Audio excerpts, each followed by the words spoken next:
Hello dear students, कैसे हो आप सभी। तो आज के इस वीडियो में हम आपका क्लास 7th का साइंस का ये जो इवनिंग शिफ्ट का क्वेश्चन पेपर है ना, इसका हम सॉल्यूशन करेंगे इस वीडियो में। तो चलो वीडियो को शुरू करते हैं। तो देखो, सबसे पहले हमारा क्वेश्चन नंबर 1 यहाँ पर ये रहा। क्वेश्चन नंबर 1 यहाँ से खंड क शुरू है। तो क्वेश्चन नंबर 1 में टोटल कितने क्वेश्चंस थे? 12 क्वेश्चंस थे। तो फर्स्ट क्वेश्चन ये रहा, ठीक है।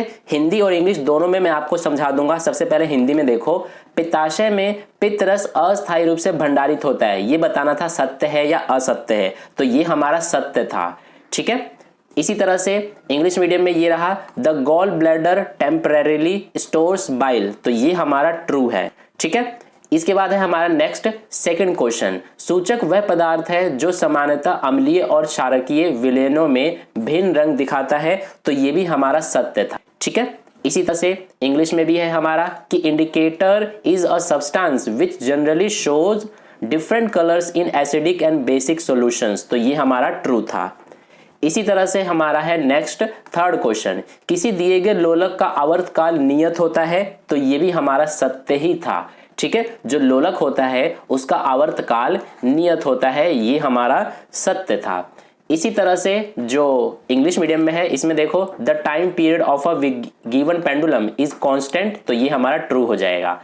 इसके बाद नेक्स्ट है क्वेश्चन नंबर 4, अवतल दर्पण सदैव वास्तविक प्रतिबिंब बनाता है, तो ये हमारा असत्य था, ठीक है। ये क्या है? असत्य है कि जो अवतल दर्पण है वो सदैव वास्तविक प्रतिबिंब बनाता है, ये असत्य हो जाएगा। इसी तरह से ये रहा इंग्लिश मीडियम में, a concave mirror always form a real image, false, ठीक है। नेक्स्ट है हमारा क्वेश्चन नंबर 5। तो क्वेश्चन नंबर 5 देखो, ये रहा, प्रकाश संश्लेषण के प्रक्रम में जिस वर्णक द्वारा सौर ऊर्जा अवशोषित की जाती है उसे डैश कहते हैं, तो उसे क्या कहते हैं? हम क्लोरोफिल कहते हैं। यानी कि यहाँ पर डैश की जगह पे क्या आ जाएगा? यहाँ पर आ जाएगा क्लोरोफिल, ठीक है। तो ये आंसर हो जाएगा। इसी तरह से इंग्लिश मीडियम में ये रहा, in photosynthesis solar energy is observed bye a pigment called, क्या हो जाएगा? क्लोरोफिल, ठीक है। तो ये इस तरह से इसका आंसर हम लिख देंगे, क्लोरोफिल इसका आंसर हो जाएगा। इसके बाद नेक्स्ट है क्वेश्चन नंबर 6, ये रहा, अम्ल नीले लिटमस को क्या कर देते हैं? लाल कर देते हैं, ठीक है। तो इसका आंसर हो जाएगा लाल। ये रहा हमारा इंग्लिश में, acid turns blue litmus to red, ठीक है। तो इसका आंसर क्या था? 6th का रेड था। इसके बाद है 7th क्वेश्चन, ऐसे परिवर्तन जिनमें नए पदार्थ बनते हैं डैश परिवर्तन कहलाते हैं, तो क्या कहलाते हैं? रासायनिक परिवर्तन, ठीक है। इसका आंसर हो जाएगा रासायनिक परिवर्तन। ये रहा हमारा इंग्लिश मीडियम में, changes in which new substances are formed are called, तो ये क्या हो जाएगा हमारा? केमिकल चेंज, ठीक है। इसका आंसर है केमिकल चेंज। इसके बाद नेक्स्ट है क्वेश्चन नंबर 8। तो क्वेश्चन नंबर 8 में देखो, विद्युत धारा के तापीय प्रभाव पर आधारित सुरक्षा युक्ति को डैश कहते हैं, क्या कहते हैं? तो इसको हम फ्यूज कहते हैं, ठीक है। इसका आंसर हो जाएगा फ्यूज। ये रहा इंग्लिश में, the safety device based on the heating effect of electric current is called a fuse, तो इसका आंसर फ्यूज हो जाएगा, ठीक है। नेक्स्ट क्वेश्चन है हमारा क्वेश्चन नंबर 9। ये रहा, एक विषम पोषी का नाम बताओ, तो कोई भी बता देंगे, जैसे कि मानव हो जाएगा, इसके अलावा भैंस, गाय, कोई भी, ठीक है।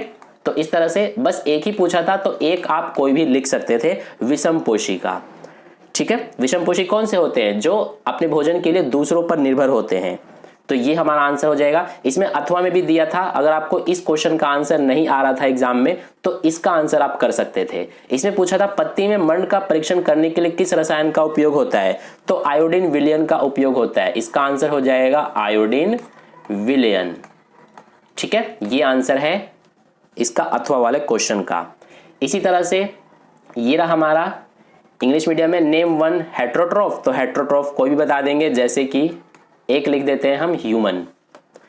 इसके बाद और वाला question, which chemical is used to test starch in leaves, तो इसका आंसर हो जाएगा आयोडीन सॉल्यूशन, ठीक है। तो इस तरह से हम लिख देंगे आयोडीन सॉल्यूशन, ये हमारा आंसर है और वाले क्वेश्चन का।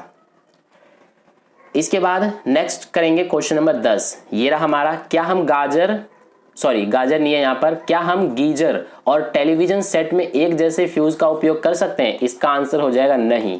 जो गीजर और टेलीविजन होता है इसमें एक जैसे फ्यूज का उपयोग हम नहीं कर सकते हैं। ठीक है, इसके बाद और वाला क्वेश्चन देखो, एक युक्ति का नाम लिखो जिसमें विद्युत चुंबक का उपयोग किया जाता है। तो जैसे कि खिलौना, खिलौना हो जाएगा हमारा जिसमें विद्युत चुंबक का उपयोग किया जाता है। ठीक है, इसके बाद ये रहा इंग्लिश में, can we use the similar fuse in a geyser and a television set? तो इसका आंसर नो है। एंड और वाला है, name one device that use one electromagnets. तो इसका आंसर हम लिख देंगे टॉयज। ठीक है, इसके बाद नेक्स्ट है हमारा इसमें क्वेश्चन नंबर 11, एक सेल में कितने टर्मिनल होते हैं? तो सबको पता होगा 2 होते हैं। अथवा वाला क्वेश्चन देखो, सेल के प्रतीक में छोटी रेखा कौन से टर्मिनल को निरूपित करती है? ये वाली जो रेखा होती है ये कौन से टर्मिनल को निरूपित करती है? तो ये ऋणात्मक टर्मिनल को। ठीक है, इसका आंसर हो जाएगा इस तरह से ऋणात्मक। एंड इसके बाद इंग्लिश मीडियम में देखो, how many terminals are there in a cell? तो इसका आंसर 2 है। और वाला क्वेश्चन है, name the terminal represented by smaller line in the symbol of a cell. तो इसका आंसर हो जाएगा नेगेटिव। ठीक है, ये हो जाएगा। इसके बाद नेक्स्ट है क्वेश्चन नंबर 12, ये रहा हमारा, किस प्रकार का लेंस सदैव आभासी प्रतिबिंब बनाता है? तो ये हमारा अवतल लेंस। ठीक है, इसका आंसर हो जाएगा अवतल लेंस। ठीक है, इसके बाद अथवा वाला क्वेश्चन देखो, एक टॉर्च के परावर्तक की आंतरिक सतह किस दर्पण के समान होती है? तो ये होती है अवतल दर्पण के समान। इसका आंसर हो जाएगा अवतल दर्पण। ठीक है, इसी तरह से इंग्लिश मीडियम में करेंगे हम। तो ये रहा हमारा 12th, which type of lens always form a virtual image? तो इसका आंसर हो जाएगा कॉनकेव लेंस।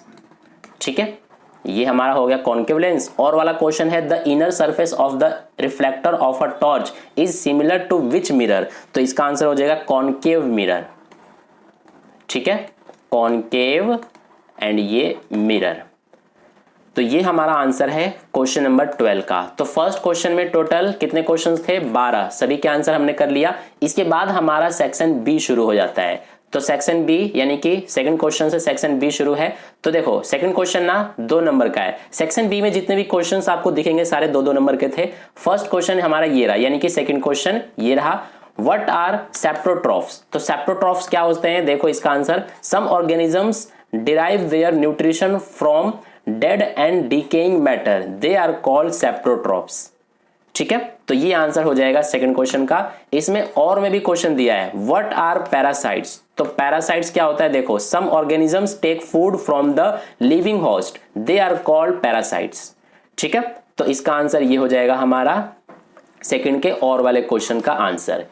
इसके बाद है question number 3, which part of the digestive canal is involve in killing of bacteria? तो बैक्टीरिया को किल करने में हमारा जो डाइजेस्टिव कैनाल होता है कौन सा पार्ट इन्वॉल्व होता है इसमें? तो देखो स्टमक होता है। एंड इसके बाद कंप्लीट डाइजेशन ऑफ फूड कहां पर होता है? तो ये होता है हमारा स्मॉल इंटेस्टाइन में। तो सेकंड का answer small intestine and first का स्टमक हो जाएगा। ठीक है, इसके बाद हमारा नेक्स्ट है क्वेश्चन नंबर 4। तो क्वेश्चन नंबर 4 में देखो क्या बोला गया है, name the source from which litmus solution is obtained, what is the use of this solution? तो वो सोर्स क्या है जिससे कि लिटमस सॉल्यूशन को हम प्राप्त करते हैं? तो वो हमारा है लाइकेन। ये रहा हमारा देखो लाइकेन्स। एंड इस सॉल्यूशन का क्या उपयोग होता है? This solution is used as an indicator, indicator के रूप में हम इसका यूज करते हैं। ठीक है, यानी कि एसिड या बेस का पता लगाने के लिए यूज किया जाता है इसका। इसमें देखो और में भी दिया हुआ है, write name of acid present in. तो कर्ड में कौन सा एसिड प्रेजेंट होता है? तो ये होता है लैक्टिक एसिड। इसके बाद सेकंड है लेमन, लेमन में कौन सा एसिड होता है? Citric acid. ये रहा हमारा सिट्रिक एसिड। ठीक है, तो ये हो गया क्वेश्चन नंबर 4।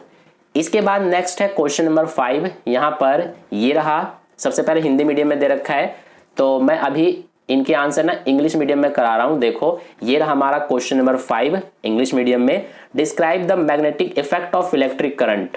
तो इलेक्ट्रिक करंट के मैग्नेटिक इफेक्ट को हमें डिस्क्राइब करने को बोला है। देखो, when an electric current flows through a wire it behaves like a magnet, this is called magnetic effect of electric current. ठीक है, तो ये हमारा आंसर हो जाएगा क्वेश्चन नंबर 5 का। इसके बाद question number 6, draw the symbol of. तो हमें सिंबल बनाना है, सबसे पहले इलेक्ट्रिक सेल का सिंबल बनाना है। तो ये होता है हमारा इलेक्ट्रिक सेल का सिंबल। और दूसरे में हमें क्या बनाना था, तो दूसरे में देखो switch in the on position. तो स्विच ऑन पोजीशन क्या होता है, देखो ये होता है हमारा, ठीक है, ये है स्विच ऑन पोजीशन का सिंबल। इसके बाद नेक्स्ट है क्वेश्चन नंबर 7। तो क्वेश्चन नंबर 7 में क्या बोला गया है, यहां पर ये क्वेश्चन आपको नहीं करना था, ये विजुअली इंपेयर्ड स्टूडेंट्स को करना था। ये रहा 7th, give one use each of concave mirror and convex mirror. तो कॉन्केव एंड कॉन्वेक्स मिरर का यूज बताना था। तो देखो सबसे पहले कॉन्केव मिरर का used by doctor and used in torches, torch में यूज किया जाता है और डॉक्टर इसका यूज करते हैं। कॉन्वेक्स मिरर का used by drivers to see traffic behind them, ठीक है, यानी कि जो ड्राइवर्स होते हैं ना, वो अपने पीछे के ट्रैफिक को देखने के लिए कॉन्वेक्स मिरर का यूज करते हैं। तो ये हमारा हो जाएगा। इसके बाद नेक्स्ट है क्वेश्चन नंबर 8। तो क्वेश्चन नंबर 8 देखो यहां पर ये रहा हमारा, इसमें मैचिंग करने को बोला गया था। सबसे पहले है नाइट्रोजन, ठीक है, तो नाइट्रोजन का किससे मिलाएंगे, राइजोबियम से, यानी कि ये रहा हमारा राइजोबियम। दूसरा है कस्कूटा, तो कस्कूटा का किससे मिलाएंगे, पैरासाइट से, यानी कि ये रहा पैरासाइट। और इसके बाद इंसेक्टिवरस, तो ये हमारा है पिचर प्लांट, यानी कि सेकंड से। तो ये आंसर हो जाएगा 8th का। इसके बाद question number 9, what are villi, villi क्या होता है and what is their location and function. तो देखो सबसे पहले हमें बताना है कि विली क्या होता है। तो देखो the inner walls of small intestine have thousands of finger like outgrowths, ठीक है, इसी को हम विली बोलते हैं। एंड इसका क्या बताना था, फंक्शन भी बताना था इसमें, एंड इसका लोकेशन भी। तो लोकेशन क्या होता है, ये स्मॉल इंटेस्टाइन में पाया जाता है, ठीक है। दीज आर कॉल्ड विली, यानी कि ये विली का डेफिनेशन था, एंड इसका लोकेशन स्मॉल इंटेस्टाइन हो गया। फंक्शन क्या होता है इसका, the villi increase the surface area of absorption of digestive food, ठीक है। तो ये आंसर हो गया हमारा क्वेश्चन नंबर 9 का। इसके बाद क्वेश्चन नंबर 9 में देखो और में भी क्वेश्चन दिया है, right one similarity and one difference between the nutrition in amoeba and human beings, ठीक है। तो अमीबा एंड ह्यूमन बींग्स के बीच एक सिमिलैरिटी और एक डिफरेंस बताना है न्यूट्रिशन में, ठीक है। तो देखो सिमिलैरिटी हो जाएगा कि both use digestive juices for digestion, ठीक है। एंड डिफरेंस हो जाएगा कि amoeba intake food by false feet, whereas human being intake food by their mouth, ठीक है। यानी कि इंसान जो है वो अपने शरीर के अंदर खाना कैसे अंदर ले जाते हैं, माउथ से। सबसे पहले माउथ से वो खाने को खाते हैं, उसके बाद अंदर जाता है। लेकिन जो अमीबा होता है वो अपने फीट से प्राप्त करता है, यानी अपने शरीर के अंदर फूड लेता है, ठीक है। इसके बाद हमारा है क्वेश्चन नंबर 10। तो क्वेश्चन नंबर 10 देखो सबसे पहले ये हिंदी मीडियम में दिया हुआ है, ये रहा। एंड इसके बाद ये रहा हमारा क्वेश्चन नंबर 10, बोला है कि एक्सप्लेन व्हाई। फर्स्ट है an antacid tablet is taken when you suffer from acidity. Acidity जब होता है तो एंटासिड का टैबलेट क्यों दिया जाता है, इसका एक्सप्लेनेशन बताना था, इसका रीजन बताना है क्यों। तो देखो because antacid tablet neutralize the effect of excessive acid, यानी कि जो एक्सेसिव जो एसिड की मात्रा है, क्वांटिटी है, वो बॉडी के अंदर बढ़ जाती है, उसको न्यूट्रलाइज करने के लिए एंटासिड के टैबलेट को दिया जाता है। एंड सेकंड में बताना था कि calamine solution is applied on the skin when an ant bites. तो जब चींटी काटती है हमें, तो जो कैलामाइन का सॉल्यूशन होता है वो क्यों अप्लाई किया जाता है वहां पर, तो इसका रीजन क्या हो जाएगा, because calamine solution neutralizes the effect of acid injected by ant bite, ठीक है। तो ये आंसर है। इसके बाद है question number 11, write difference between a real and a virtual image. Real and virtual image में क्या डिफरेंस है, write an example of virtual image, ठीक है। तो देखो रियल इमेज क्या होता है, image that can be obtained as a screen, जिसको हम स्क्रीन पर उतार सकें, वो हमारा क्या होता है, वो रियल इमेज होता है। And virtual image, image that can not be obtained as screen, ठीक है।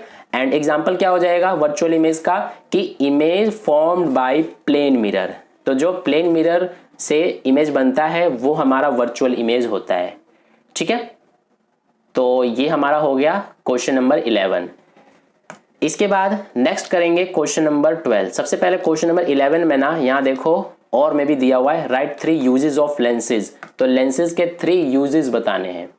ठीक है, तो ये रहा हमारा फर्स्ट यूज हो जाएगा यूज्ड इन स्पेक्टेकल्स, चश्मों में यूज किया जाता है। दूसरा यूज्ड इन माइक्रोस्कोप, माइक्रोस्कोप में भी यूज किया जाता है। And used in telescope, telescope में भी यूज किया जाता है। इसके अलावा कोई अदर पॉइंट भी आप लिख सकते हो लेंस का।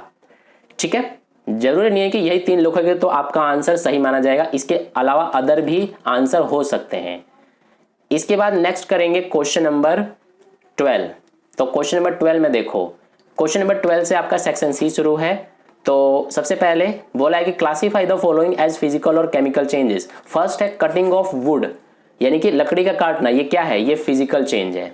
ठीक है, देखो ये रहा हमारा फिजिकल चेंज। दूसरा है फॉर्मेशन ऑफ मेन्योर, यानी कि खाद का बनना, मेन्योर का बनना, ये क्या है, केमिकल चेंज है। क्योंकि इसको दोबारा से तो हम जैसे अगर मेन्योर बन गया तो क्या दोबारा से पहले जैसे हो सकता है, क्या नहीं हो सकता, इसीलिए केमिकल चेंज है। इसके बाद रस्टिंग ऑफ आयरन, यानी कि आयरन जो लोहा होता है उसमें जंग लगना, तो ये भी हमारा केमिकल चेंज है। यहाँ पर देखो बी का केमिकल चेंज एंड सी का भी केमिकल चेंज। ठीक है, इसके बाद डी है मेल्टिंग ऑफ आइस, यानी कि बर्फ का पिघलना, इसमें कोई नया चीज तो बन नहीं रहा, इसीलिए ये क्या है, फिजिकल चेंज है। ठीक है, ये रहा फिजिकल चेंज। नेक्स्ट है सेटिंग ऑफ कर्ड। ठीक है, तो इसका ये हमारा क्या है, ये केमिकल चेंज है। एंड बर्निंग ऑफ पेपर, ये भी केमिकल चेंज है, इसमें नया चीज बन रहा है। ठीक है, तो देखो ई का केमिकल चेंज एंड एफ का भी केमिकल चेंज है। इसके बाद है हमारा क्वेश्चन नंबर 13। इसमें सबसे पहले इसको रीड करना है एंड इसके बेस पे ये देखो फर्स्ट क्वेश्चन ये रहा, distance covered by vehicle is measured by. तो इसका आंसर क्या हो जाएगा, इसका आंसर हो जाएगा हमारा ओडोमीटर। ठीक है, ओडोमीटर से मापा जाता है, तो ये रहा ए ऑप्शन में। सेकंड है कि speedometer measure dash of vehicle, speedometer क्या मापता है, स्पीड मापता है। ठीक है, तो इसका आंसर स्पीड हो जाएगा, ये रहा। एंड इसके बाद थर्ड है the basic unit of speed is, speed का बेसिक यूनिट क्या होता है, मीटर पर सेकेंड, ये रहा सी में। ठीक है, तो देखो ये रहा हमारा सी में मीटर पर सेकेंड। इसके बाद नेक्स्ट इसका और वाला क्वेश्चन भी है इसमें। ठीक है, तो और वाला क्वेश्चन देखो ये रहा, the basic unit of distance is, तो डिस्टेंस का बेसिक यूनिट क्या होता है, मीटर होता है। ठीक है, तो इसका मीटर हो जाएगा ए ऑप्शन। इसके बाद है हमारा क्वेश्चन नंबर 14। क्वेश्चन नंबर 14 देखो, इसमें भी सबसे पहले इसको रीड करना है एंड इसके बाद क्वेश्चंस जो है ना वो ये रहे। फर्स्ट ये रहा, वी गेट एनर्जी फ्रॉम, तो एनर्जी हमें कहाँ से मिलता है, कार्बोहाइड्रेट से एंड फैट से। ठीक है, तो ए एंड बी यानी कि सी ऑप्शन इसका करेक्ट हो जाएगा, ये रहा C option A and B. इसके बाद सेकंड है कि sources of carbohydrates are, carbohydrate का सोर्स क्या है इनमें से, तो राइस है यानी कि चावल। ठीक है, ये रहा चावल। एंड इसके बाद नेक्स्ट है question number 3, dash is called body building food, तो कौन सा होता है, प्रोटीन होता है। आपने देखा भी होगा जो जिम जाते हैं ना वो ज्यादातर प्रोटीन का डब्बा पीते हैं। ठीक है, तो इसीलिए इसका आंसर ए हो जाएगा यानी कि प्रोटीन, ये रहा। इसके बाद नेक्स्ट है इसका और वाला question, source of protein are, तो इनमें से कौन सा प्रोटीन का सोर्स है, एग है। ठीक है, तो इसका आंसर क्या हो जाएगा, एग। देखो ये रहा। इसके बाद नेक्स्ट करेंगे क्वेश्चन नंबर 15। तो क्वेश्चन नंबर 15 हमारा ये रहा, इसको सबसे पहले रीड करना है एंड इसके बेस पे देखो ये रहा पहला question, habitat of frog is, तो फ्रॉग यानी कि मेंढक का हैबिटेट क्या होता है, कहाँ रहता है, वो एक्वाटिक भी होता है यानी कि जल में पानी में भी रहता है एंड टेरेस्ट्रियल जमीन पे भी रहता है, तो इसीलिए इसका आंसर ए एंड बी हो जाएगा यानी कि डी ऑप्शन, ये रहा। Next question second, fish lives in, कहाँ रहती है मछलियां, वाटर में। ठीक है, ए ऑप्शन करेक्ट हो जाएगा, ये रहा। एंड इसके बाद इसका third question, aquatic habitats are dash, तो एक्वाटिक हैबिटेट्स कौन से होते हैं, देखो पॉन्ड भी एक्वाटिक हैबिटेट है, लेक भी है यानी कि झील, इसके अलावा रिवर नदी भी है यानी कि all of this, D option correct हो जाएगा, ये रहा। एंड इसके बाद नेक्स्ट है हमारा terrestrial habitats are, terrestrial habitats कौन कौन से हैं, फॉरेस्ट भी हमारा टेरेस्ट्रियल है, सी नहीं है, एंड डेजर्ट भी टेरेस्ट्रियल ही है, जमीन वाले हैबिटेट्स। ठीक है, तो ए एंड सी यानी कि डी ऑप्शन करेक्ट हो जाएगा इसका, ये रहा। ठीक है, तो इस तरह से क्वेश्चन नंबर 15 भी हो गया। तो इस पेपर में टोटल 15 क्वेश्चंस ही थे। वीडियो को लाइक कर देना, कहीं पे भी कोई डाउट हो, कोई क्वेरी हो तो आप डायरेक्ट इंस्टाग्राम पर पूछ सकते हो। इंस्टाग्राम की आईडी है ऑफ मैथ्स 1-2। ठीक है, ये आईडी है, इसको फॉलो कर लेना और कोई भी क्वेश्चन हो तो आप पूछ लेना। ठीक है, चैनल को आपने सब्सक्राइब नहीं किया है तो सब्सक्राइब कर लेना और बेल आइकन को प्रेस कर लेना और अपने दोस्तों के साथ भी इस वीडियो को शेयर कर देना ज़्यादा, ताकि उन्हें भी बेनिफिट मिले। ठीक है, अपने व्हाट्सएप ग्रुप पर या फिर जो भी आपका ग्रुप है उसमें शेयर कर देना। तो मिलते हैं फिर नेक्स्ट वीडियो में।